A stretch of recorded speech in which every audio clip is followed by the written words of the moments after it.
In this lesson, we're going to look at complex numbers. You may recall from previous math classes that complex numbers is really a combination of real numbers and imaginary numbers. In fact, complex numbers are all the numbers that we have so far. So a complex number can be written in the form of a plus bi, and we can represent that on an xy coordinate plane, where x is called the real axis and the y is the imaginary axis. Now, I know a lot of people hear the word imaginary and think, well, how could it have a real-life application? For those of you who want to be electrical engineers, I assure you, you will be using imaginary numbers and this complex plane. First of all, we need to define the magnitude, or the modulus, of a complex number is the distance from the point AB to the origin. And that is our formula. Look familiar? It's just the distance formula. And notice we have absolute value signs around z. We're going to have the positive distance. So let's look at the first example. We want to plot the point in our complex plane, 3 plus 2i. So positive 3, out 3 on the real, up 2 on the imaginary. So it's just plotting points like you always have. It's just that this would be the positive part and the negative part of the real number, which is the a part, and then this would be plus and this would be minus of the imaginary part. Now we want to find the magnitude, or the modulus of z. Now just remember, that's just the distance formula, so that's what we're finding. So of course, it's just the Pythagorean theorem. So we have the modulus of z is equal to the square root of 3 squared plus 2 squared. You're not involving the I whatsoever. It's a distance. The I is on the imaginary plane, or the imaginary axis, and we're just looking at the distance. So we have the square root of 9 plus 4, which is the square root of 13. That's all there is to it. Don't make a big deal. Now we need to look at how we can convert from rectangular form, which is a plus bi, to polar form. Polar form is this. Of course, polar has r's and thetas, so r times the cosine of theta. Remember, cosine deals with the x value, and sine is the y, so again, this is the real part. We have that I, which is the imaginary part. You also can shortcut that cosine I sine by writing it as cis. That's not a new trig function. That stands for cosine I sine theta. All right, so we want r to be positive, and we want theta to be between 0 and 2 pi, or if you're in degrees, from 0 to 360 degrees. So example 2 says write in polar form 3 plus 2i. Now that's the number we just found up here, the modulus. So we want to express the angles in degrees. So for polar, we need to find r, and we need to find theta. Well, r is the distance from the origin, which is the same as the modulus or magnitude of z. Well, since we found that right here, 3 plus 2i, we don't need to do that again, the square root of 13. But what's theta? Kind of come back to this picture. That's theta. Well, we know that the tangent of theta is opposite over adjacent. So we could have the tangent of theta would be 2 over 3. Or the I part over the real part, or the y over the x, just like we have defined it many times. Right? So now, since we want our angle in degrees, you want to pick up your calculator, make sure it's in degree mode, and we're going to say theta is the inverse tangent of 2/3. And you can round your calculator. I believe I got 33.7 degrees. Now I'm not quite finished. We need to write it in polar form. So we can write it with the cosine theta I sine theta, or we can do the shortcut. So we have z equals r, which is the square root of 13, the cosine of 33.7 degrees, plus I times the sine of 33.7 degrees. Or we could have the square root of 13 times the cis, and remember that's just cosine I sine, of 33.7 degrees. Either one of those is acceptable. We've expressed our answers in degrees and we've written it in polar form.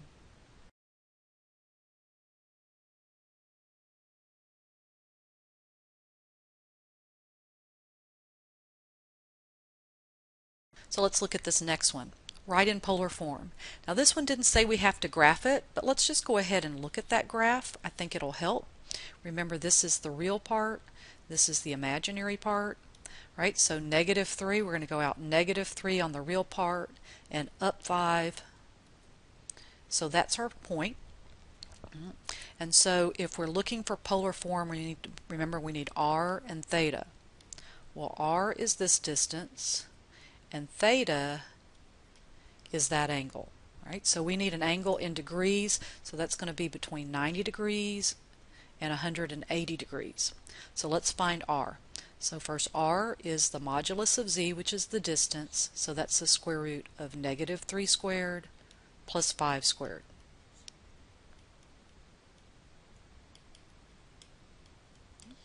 So that's r.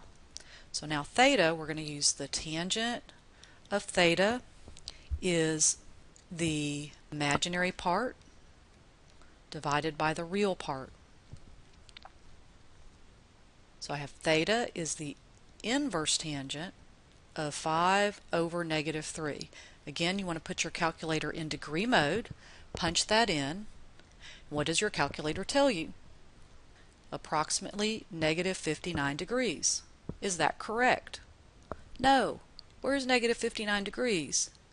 It's down here in that quadrant, right? I need an answer between 90 and 180 because I need that angle.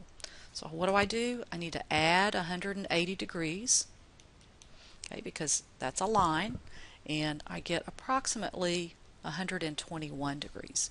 So that's why graphing it will maybe help you know what quadrant you're in when you're writing the correct answer. So if I want this in polar form, I'd have z equals r, and I'm going to go ahead and write it as that cosine I sine cis of 121 degrees. Be careful of your quadrants.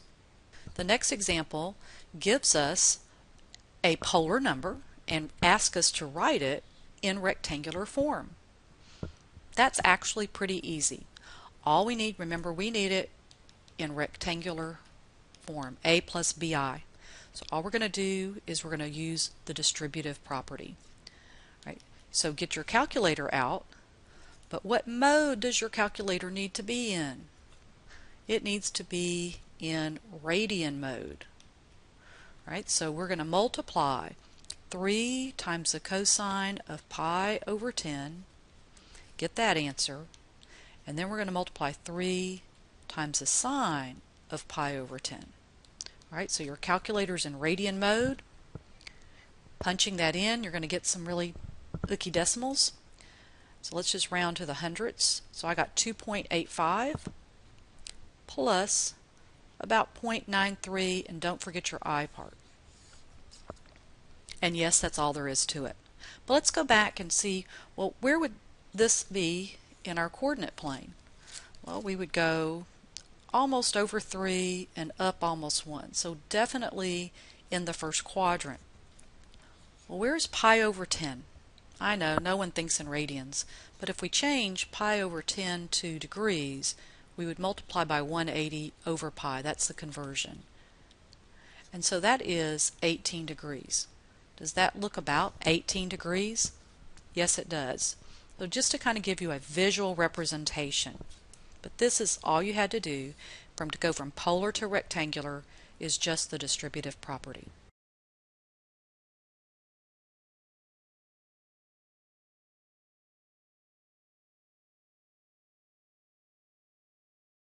So now we know what complex numbers are. We now need to know how to multiply and divide them. It's actually pretty easy. So if we're given two complex numbers, in order to multiply them, we just multiply their r values and add their theta values. If we want to divide, we would divide their r values and subtract their theta. Now remember, subtraction is not commutative, order matters. So you want to make sure that you have the top one minus the bottom one. So in example 5, we want to multiply these two values and divide them and write our answers in rectangular form. So let's go ahead and do that multiplication. So the multiplication says to multiply their R values.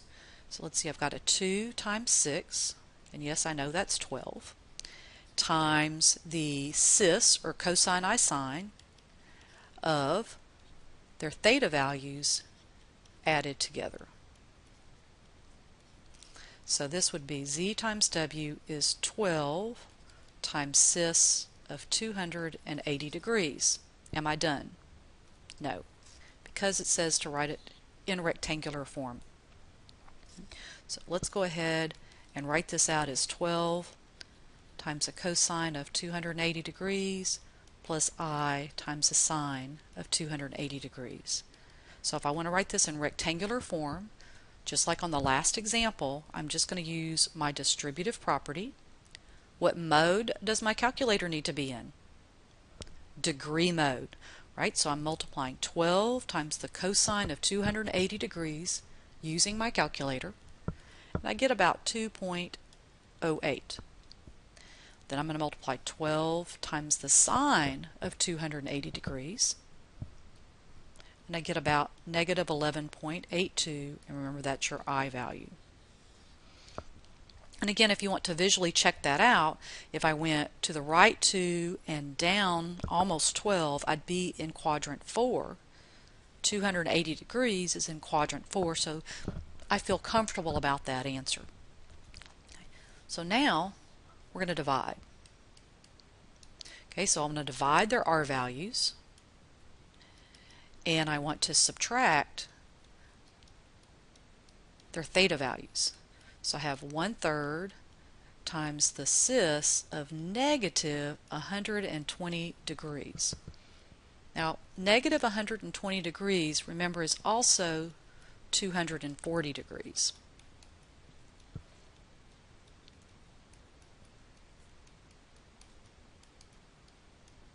Now, yes, you could leave it as negative 120 if you're using your calculator, but what if I asked you right here not to use a calculator, as in I don't want decimals, but I want the exact values? Why would I want that? Well, because I'm a math teacher, and I know 240 degrees is something you should have memorized in your trig class. What is the cosine of 240 degrees? It is negative 1/2. What is the sine of 240 degrees? It's negative square root of 3/2. So yes, going back to trig, what quadrant you're in, reference angles, however you want to know, but you've got to know those exact values. So again, multiplying that out, that's going to be negative 1/6 minus the square root of 3/2 I, and that is what their quotient, or their division, equals to.